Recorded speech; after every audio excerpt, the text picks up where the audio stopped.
মাত্র ২০,০০০ স্কয়ার কিলোমিটারের ছোট্ট দেশ ইসরায়েল। এর তুলনায় ইরানের আয়তন ১৬ লাখ স্কয়ার কিলোমিটার বা প্রায় ৮০ গুণ বড়। কিন্তু ইসরায়েলিদের তুলনায় ইরানিদের ইনকাম খুবই কম।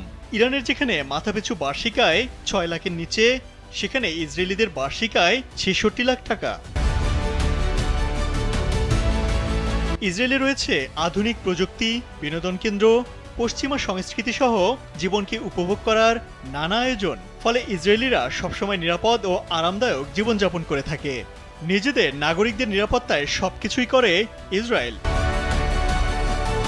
মধ্যপ্রাচ্যের নানা দেশের সঙ্গে যুদ্ধে জড়িয়ে পড়লেও নাগরিকদের কখনোই অনিরাপদ হতে দেয়নি তারা। কিন্তু এবার ইরানের হামলার পর পরিস্থিতি সম্পূর্ণ বিপরীত। গাজায় হাজার হাজার বাড়িঘর ধুলোয় মিশিয়ে দিয়েছে ইসরায়েল, কিন্তু বিপরীতে ইসরায়েলিদের গায়ে ছিটে ফোটাও আঘাত লাগেনি। তবে ইরানে হামলার পর তেহরানের পাল্টা হামলায় লণ্ডভণ্ড হচ্ছে ইসরায়েলিদের ভূমি। প্রচণ্ড প্রতাপশালী গোয়েন্দা সংস্থা মোসাদের সদর দপ্তর, বন্দরনগরী হাইফা, একাধিক বিমানবন্দর, বিদ্যুৎ কেন্দ্র, গবেষণা কেন্দ্র সহ গুরুত্বপূর্ণ বহু স্থাপনা গুঁড়িয়ে দিয়েছে ইরান। আন্তর্জাতিক গণমাধ্যমের খবর অনুযায়ী ইরানে হামলার পর থেকে ইসরায়েলে অন্তত ৪,০০০ মানুষ বাড়িঘর হারিয়েছে। ইরানের ক্ষেপণাস্ত্র হামলার ভয়ে সাইরেনের শব্দ শুনে হার্ট অ্যাটাক হচ্ছে ইসরায়েলিদের। রাষ্ট্র প্রতিষ্ঠার পর থেকে প্রায় ৭৫ বছর ইতিহাসে ইসরায়েলিরা এমন দৃশ্য কখনোই দেখেনি।